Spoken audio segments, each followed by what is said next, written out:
They are everywhere, all around us. They seep into every aspect of our lives, our culture, both ancient and modern alike. They are always here, hiding in plain sight, waiting for us to notice them and to what extent they affect our lives and our consciousness. Aliens? No, no, no. Today, the modern scientific method treats everything it investigates as a pattern of observables, seeking to find inherent meaning and causality between the things that it studies.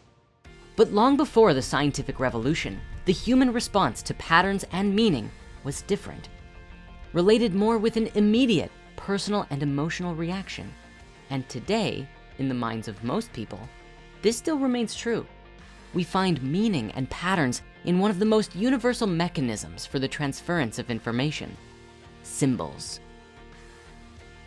Whether it's the ancient symbolism of hieroglyphics or tarot, or modern logos and graphic designs representing a company, symbols are a foundational expression of meaning and idea that are often worth more than 1,000 words. The truth is, this episode itself was inspired by you very people. We recently came out with a brand new Spirit Science podcast called Spirit Science Live, with a ton of new videos we publish weekly. But at first, a lot of people were really upset with our logo because many felt that our logo looked like a commonly known pedophilia logo. Now, the Spirit Science Live logo is actually the Penrose triangle, very different from what it's accused of being, and which is an optical illusion that we chose because we were bridging the 2D into the 3D with the podcast. But seeing the people's reactions, we thought it was a wonderful opportunity to discuss symbolism and the meaning and power that becomes attached to certain ideas. And so, without further ado, you can use the link below to check out and subscribe to our podcast. And otherwise, enjoy the episode.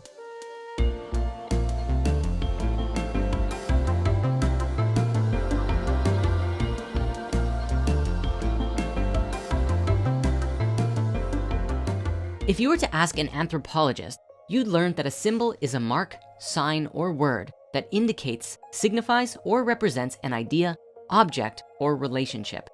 An everyday example is a stop sign.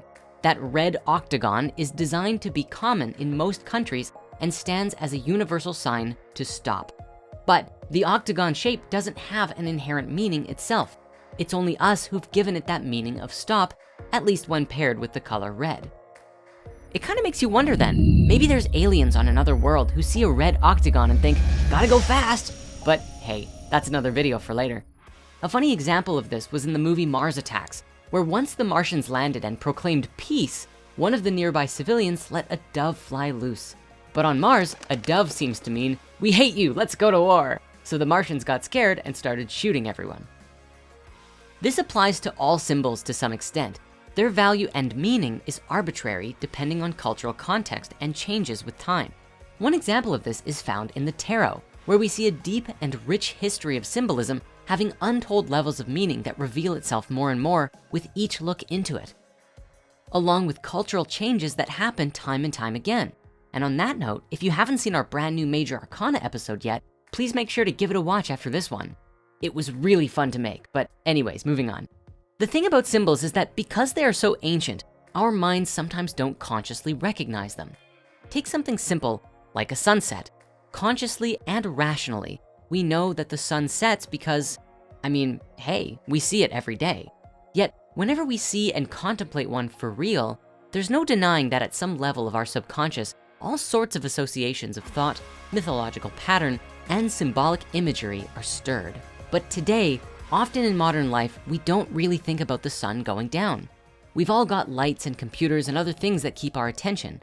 In mythological terms, we don't much concern ourselves with the death of the sun, the withdrawal of the light and heat, his nightly journey beneath the great dark waters of the underworld to be reborn in the east, as we ourselves are reborn from the nightly death of sleep. It's kind of an ancient Egyptian idea, I guess.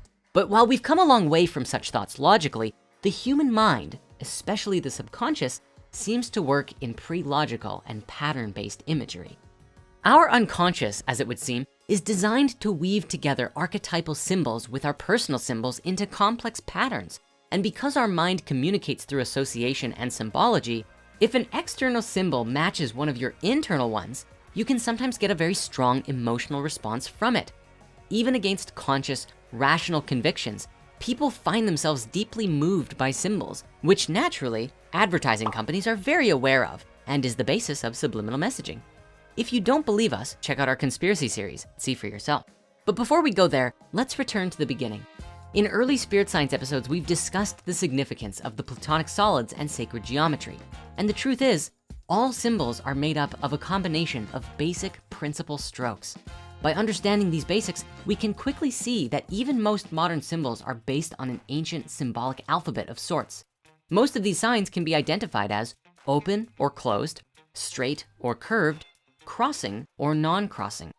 To that end, all symbols are formed from a basic 7 geometric shapes, which when you boil it all down are a variation of line and dot.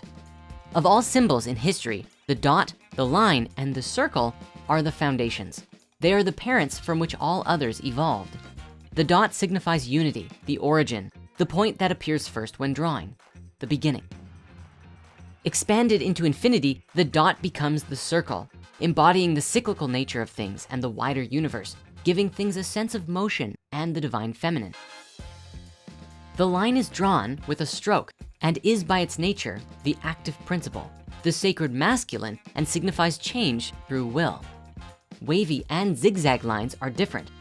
Wavy lines are fluid and passive, whereas zigzags are sharp and rigid.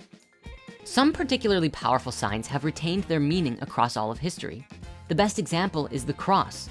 The design of 2 intersecting lines make their appearance from deep prehistory as petroglyphs in European cult caves dating back to the beginning of the Upper Paleolithic and throughout prehistory into the Iron Age. In the European Bronze Age, the cross symbol appeared to carry a religious meaning, perhaps as a symbol of consecration, especially pertaining to burial. In other words, the cross is not only pre-Christian, but has been known to represent balance, structure, and protection coming from exerting your will upon the world. When curved and expanded, the cross can become the swastika. When curved and overlaid on top of each other, we get the 8-rayed star, which has long since been a symbol of Venus, Ishtar, and divinity in countless cultures. This brings us to one of the most interesting aspects of symbolism, how they change. The swastika was widely used as a symbol of divinity and spirituality in Indian religions, including Hinduism, Buddhism, and Jainism. And in Europe, it was a symbol of auspiciousness, good luck, and well-being until the 1930s, where it was appropriated by the Nazis. When designing the insignia, Hitler understood its significance and place in European history and attempted to syncretize its use with his own ideology, believing that it was the symbol of the creating and affecting life and a race emblem of Germanism. But the earliest swastikas actually come from 10,000 BC in Ukraine, where it was found in a context of other phallic symbols, meaning that it may have originally been a fertility symbol.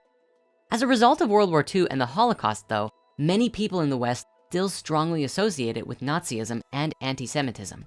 Today though, it's still used as a symbol of good luck and health in certain parts of Asia and India. The differing use here goes back to the whole cultural transmission thing, where symbols will take on a personal meaning depending on which response they move in you. At a core level though, all communication and data processing happens through the use of symbols. Even your name is just a series of sounds and vibrations someone makes that has a meaning to you. And just as the human mind changes, so does our communication. And speaking to this, we can see a powerful example of it all, along with a reflection of human consciousness at the moment with an event that happened on TikTok recently that led to a number of people getting accidental Nazi tattoos.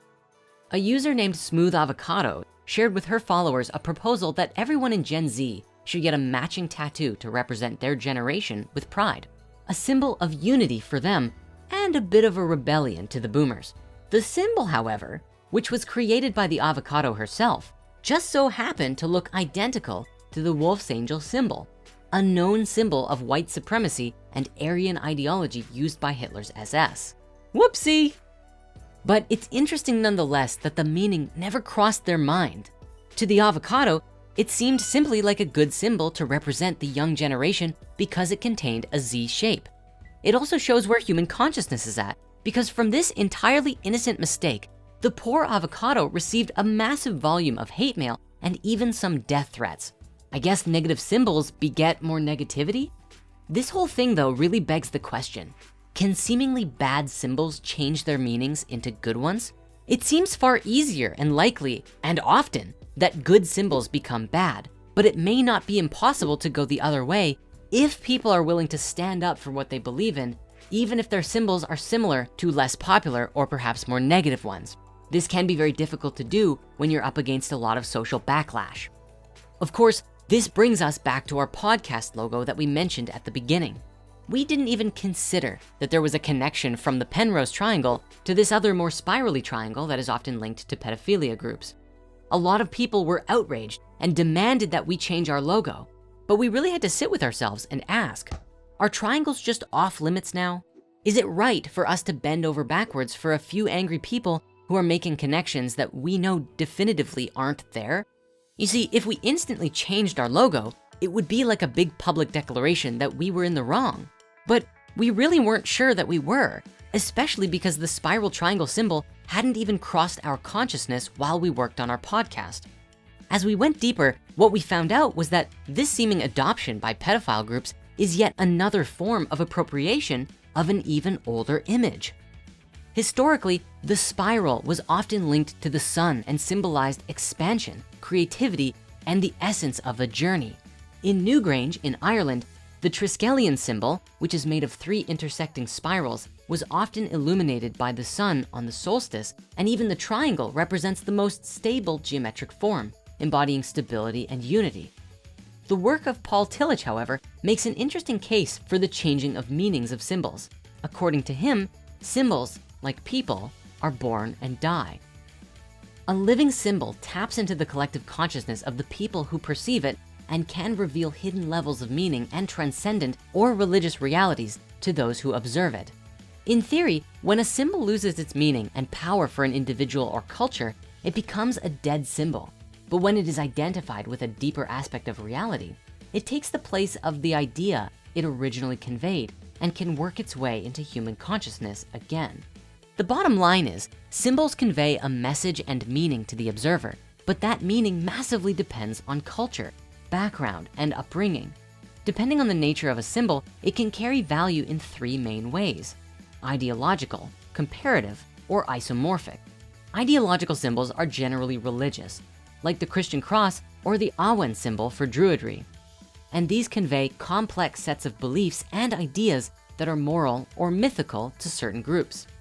Comparative symbols are things like fine art or awards that tell us which is better: gold, silver, bronze, you know the story.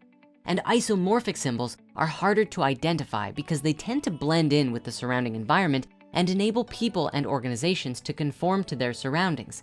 Kind of like how wearing a suit in a meeting symbolizes professionalism.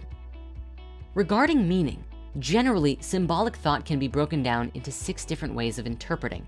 Territory markers, which set liminal boundaries between borders or even identifying sacred and secular worlds. Symbols of measurement, which help us make sense of weight, time, and movement. Symbols of planning, which help us define our intentions more clearly, like cities and town maps. Relationship symbols that help to create families, lineages, and social groupings. Or in modern society, money is often given such value. In more ancient societies, there were distinct classes of symbols to describe our relationships with spirit and the other world. But above all else, symbols are used to describe the world through depiction, representation, and are a way of conceptualizing the world around us and our experience of it. In modern times, we have logos that companies and advertisements use to make us connect to their product. And just like sacred geometry, most of these logos are designed to specific proportions and measurements that help them bypass the conscious mind and wriggle into the subconscious. And this isn't even an exaggeration. In college, I took a class specifically about graphic and logo design throughout history. The most boring class in all of college, mind you, but the depth that we learned about specific proportions and angles and geometries that are found within logos are outstanding. Regarding symbols and their meaning, let us now share a quote from Heinrich Zimmer, who says, "Symbols hold the mind to truth, but are not themselves the truth. Hence it is delusory to borrow them. Each civilization, every age, must bring forth its own." But now, can there really be any new symbols? especially if each one is just a rejig of the 7 basic shapes. When it comes down to it, symbols are just a very human way of communicating. Why else would humans be so prone to pareidolia? It's our job to see that symbols change with every new generation. And if we leave symbolism behind, it may die and we may lose this amazing method of communication. So until next time, keep an eye out for those subliminal messages and we'll see you later. Toodles.